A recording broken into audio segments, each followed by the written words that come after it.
Alright guys, welcome back to the channel. Heading out fishing today.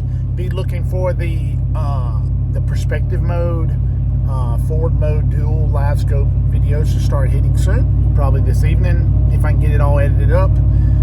If not, definitely tomorrow. But I want to say something. I put out a video today on the Garmin Force trolling motor where I had something go wrong. Stop working on the water on me. And it was a learning experience for me. I learned a lot, and I think it can help quite a few people who have lithium batteries or have some older wiring for trolling motors and things like that. And it's a good learning experience, but you need to watch that video if you have a Garmin Force trolling motor and you've got lithium batteries. Could be something there. It's not going to happen probably with lead batteries, lead acid batteries, but it will if you have lead acid batteries and you have the problem that I had. You can have a whole lot worse problems like burning the insulation off, shorting boats out, catching on fire. Lots of different things can happen. Luckily, the Force and the lithium batteries did what they were supposed to do and shut it off before there was a problem. But that was good to know, good learning, good education, good learning curve there. But heading out to the water today, do some fishing. Man, it's been. I'm gonna be honest with you, it's been kind of tough the last week or so. I had a great day about 2 weeks ago, and since then I have struggled. I haven't had the tons of bites. I mean, I've caught some fish here and there, but we had a lot of rain, and they're not excuses. It is what it is. A lot of rain, a lot of muddy water. You know, a lot of our lakes around here are surrounded by crops, surrounded by croplands. They're oxbow lakes, a lot of river systems. You know, everything is pretty much a river or bayou around here. Even if it's a lake, it used to be a river or a bayou. So a lot of them are, at least. And they have a lot of flow. We've got a lot of fields that are finna be, you know, getting ready to be planted. So people are starting to plow their fields. We got a lot of muddy water coming in. It can be a very tough and frustrating time of the year. We don't get the ultra clear water a lot of times in the lakes around here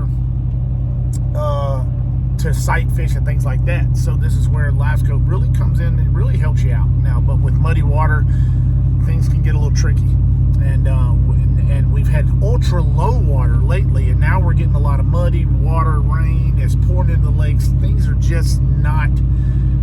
They're not geoing. I guess that's a word I use it. But you know, so you know, it is what it is. But we're gonna have some good videos coming. I like doing these daily vlogs because you know, if you don't want to watch them, it's no big deal. I only put them on my YouTube page and my Garmin Guru page on Facebook, and it just kind of lets me get out any of the things I want to say.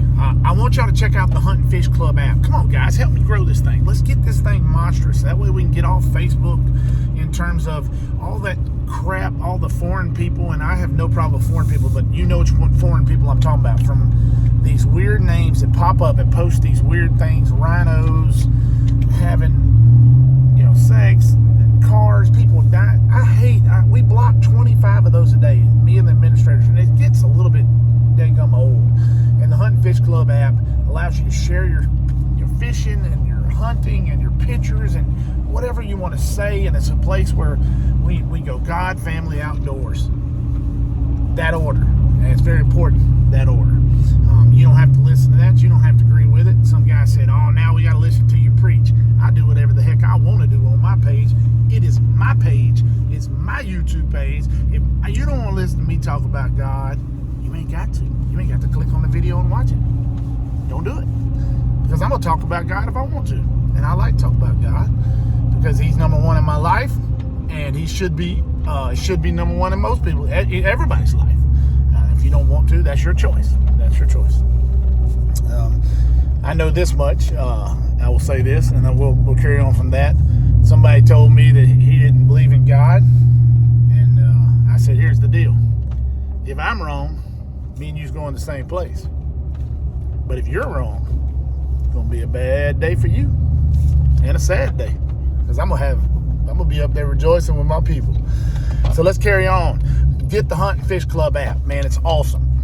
The rods that we're testing, they're close. First rod will be out within, I would say, a month. It'll be up on my website. It'll also be up on JB3's website, I'm assuming. Let me tell you what, JB3 is just an awesome rod company. You don't have to look at just my rods that JB3 has. You don't have to look at just my rods. JB3's got great rods as it is. Also, I've just pretty much discovered them, and one of my clients, who's now I consider him a great friend, fishes the MPF tour, which is the third tour, which is not very far behind MLF and Bass, in my opinion. He fishes that tour. Great fisherman. I mean, he catches some big fish, and he does it. And he's a hard worker, and he also fishes this tour. And I'm going to tell you, he turned me on to these rods, and I'm going to tell you, they make great rods. They're made in America. I've released a couple little teasers, and then we're going to be starting to do the videos in the next week. I'll have some videos out on that as we start that search, and we talk about it's going to be a whole series spread out through the year, and it's going to be a whole lot of fun, because it's just it's just something that's different than everybody else is doing. For years and years fishing, we fished blindly. Yeah, you had some electronics, but what you did was the rod and the line were your eyes. So ultra sensitivity is what fishing rods were built on, with the line, with the rods and everything. It's built on the feel. There are certain baits, for example, a wobblehead. There are certain baits, top waters, where you try to take that feel away and want to have that delay. And if you ask what a wobblehead is, you need to look it up. It's the baddest bait ever made, especially for summertime fishing over grass and cypress creek. It's amazing. But you want to lose that sensitivity because you want them to get the bait, frogs. So with Livescope, it is the same way. No longer are we fishing with feel and blindly. Now we're fishing with our eyes. And so what we're trying to develop is rods that kind of take away a little bit of the sensitivity. Now, you could do this by fishing with heavy fiberglass rods, but boy, it's hard to find those nowadays, and they're heavy. So what we're doing is we're working with the actions, the lengths, and the tip sections, and trying to get the rods that are going to not kill the sensitivity, but delay the sensitivity. And therefore, you'll be a more effective Livescope fisherman. Now, that you don't have to use these just with Livescope, but it's just something that I have found by using Livescope, that sometimes you jerk the water away. You're too sensitive, and a lot of times you're not letting the fish get it, because you can see it with your eyes, and you can also feel it, so you're a lot faster with hook sets and things like that.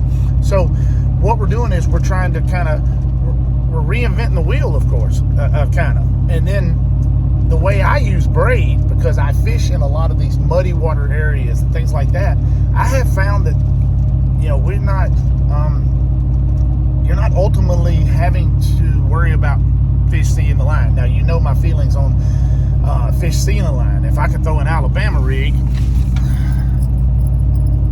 do you think they care about the rod or the line that's attached to that? No, they do not. You gotta be kidding me if that line is what scares them, but that big thing doesn't. So we're trying to change the perception of things, but we're also trying to create something that is just not out there. And not only that, a lot of the techniques that I use are techniques that are not really known. So you have to use rods that are not made for those techniques.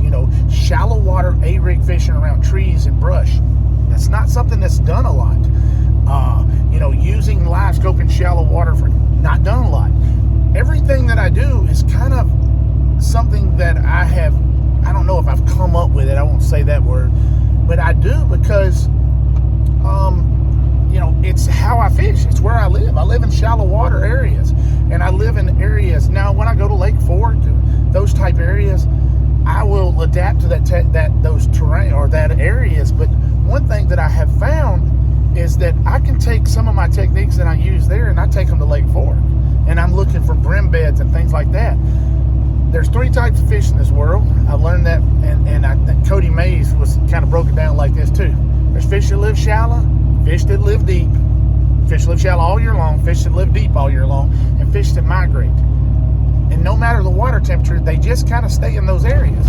And so a lot of people like to migrate with them, and that's great. I'm not a great deep water fisherman. A lot of the Texas guides are great, but I'm not. So I said, hey, how can I use the technology? And that's where my use of Livescope and developing these rods came from, and then also developing the braided line that I have. Now, granted, a lot of braided lines are the same within reason, and they're all very, very close. But this is kind of the way I look at it. If I can help somebody out that's got it, I'm gonna help them out. If I can buy 2 kinds of braided lines, and I know the guy who's got one braided line, and I don't know the other guy, I'm gonna help the guy that I know. So I am asking for your help when all this stuff gets out and gets to growing, that you help support me and help support the fishing lines and the rods, and let's grow this thing big, because maybe one day that GG Custom Tackle and Bait is a huge, huge entity. And here's the thing, I don't change. I ain't changed since day one, and my attitude has never changed since day one. I still answer every message. I'm a little bit slower on some things on Facebook and YouTube answering the messages. I get so many. I do try to answer all the messages that help people. I love doing classes, but it doesn't stop me from helping you out for free, because I do it for free. I do a lot of those. I answer all those questions. Every question I get on Facebook, there's nothing I get from that but the satisfaction of being able to help people get them on the water, catch fish more, and have a good time. And it's all about having a good time. But God bless you. Thank you for watching. Thanks for subscribing. Thanks for listening to me rant. It's not really rant. Oh yeah, tomorrow we're going to talk about the new brushless Minn Kota Ultrex. Is that going to change your mind on, moving? Is it going to upgrade? Is it because a lot of people are Minn Kota guys? They're Minn Kota diehards. Don't blame me for that. Minn Kota's been putting out a great trolling motor forever. But are they just going to a brushless trolling motor, or is it going to be a little bit of step up? And I think it's just going to be an upgrade to the brushless part of the motor, the foot and all those things. But we'll see. But guys, thanks for watching. Thanks for subscribing. Ring the bell.